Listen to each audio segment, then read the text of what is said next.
रिया के सीए और सुशांत की पूर्व मैनेजर श्रुति मोदी भी ईडी ऑफिस में मौजूद रही। रिया से ईडी की पूछताछ 5 से 6 घंटे तक जारी रही।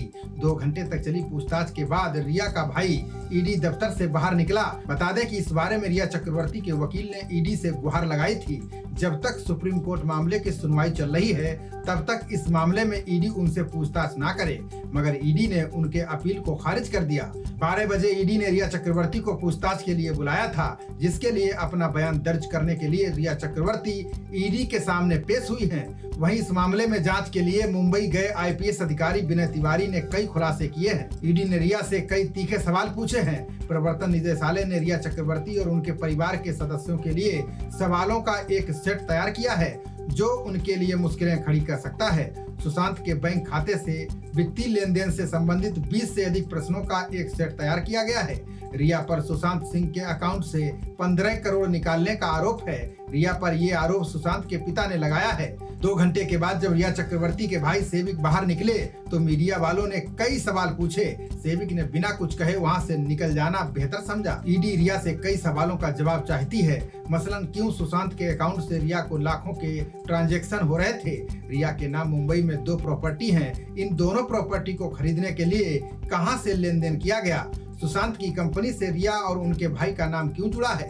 सुशांत की कंपनियों के फ्लैट रिया के पिता के नाम क्यों रजिस्टर्ड हैं। इसके अलावा रिया की प्रॉपर्टी और उनके द्वारा किए गए लेन देन से जुड़े सवाल किए जाएंगे। रिया की एक प्रॉपर्टी मुंबई के खार शिवालिक बिल्डर्स में है, जिसे 85 लाख में खरीदा गया था। इस प्रॉपर्टी के लिए 25 लाख की डाउन पेमेंट की गई थी। वहीं 60 लाख का हाउसिंग लोन किया गया था। 550 स्क्वायर फीट का फ्लैट रिया के नाम पर बुक किया गया था। दूसरी प्रॉपर्टी रिया के पिता के नाम पर है, जो 2012 में 60 लाख रुपए में खरीदी गई थी।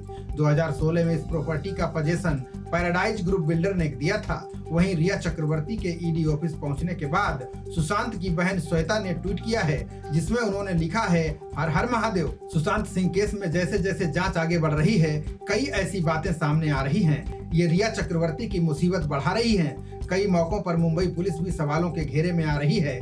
अब रिया चक्रवर्ती की कॉल डिटेल्स को देखकर चौंकाने वाली बात सामने आई है। बताया जा रहा है कि सुशांत की मौत के बाद से रिया चक्रवर्ती लगातार बांद्रा डीसीपी के संपर्क में थी। उन्होंने कई बार डीसीपी को कॉल भी की थी। कॉल डिटेल्स को देखकर पता चल रहा है कि रिया चक्रवर्ती और बांद्रा डीसीपी अभिषेक त्रिमुखे के बीच 4 बार फोन पर बात हुई है। एक और मैसेज के जरिए भी संपर्क साधा गया है। जो जानकारी सामने आई है उसके मुताबिक रिया ने 21 जून को बांद्रा डीसीपी से फोन पर 28 सेकंड तक बात की थी।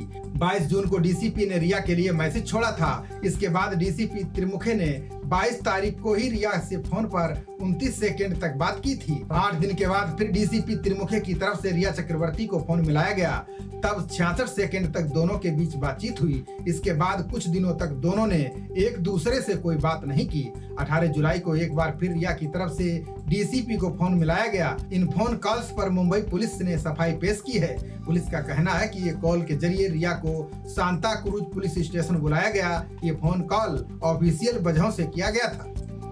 पटना से जांच के लिए मुंबई गए आईपीएस अधिकारी विनय तिवारी को क्वारंटीन से छोड़ दिया गया है, जिसके बाद विनय तिवारी ने कई आरोप लगाए। उन्होंने दावा किया है कि बीएमसी ने मुझे क्वारंटीन नहीं किया, बल्कि जांच को क्वारंटीन किया गया। मैं तो अच्छी यादों के साथ जा रहा हूं, लेकिन इस बात में कोई दो राय नहीं है कि इस रवैये की वजह से जांच पर असर पड़ा है। विनय तिवारी ने कहा कि इस मामले का सच सामने लाने में सुशांत के स्टाफ के 4 सदस्य प्रमुख कड़ी हो सकते हैं। उन्होंने कहा कि सीबीआई निश्चित तौर पर इस मामले में दूध का दूध और पानी का पानी कर देगी। खबरों का सिलसिला जारी रहेगा। देखते रहिए जनप्रवाद। नमस्कार।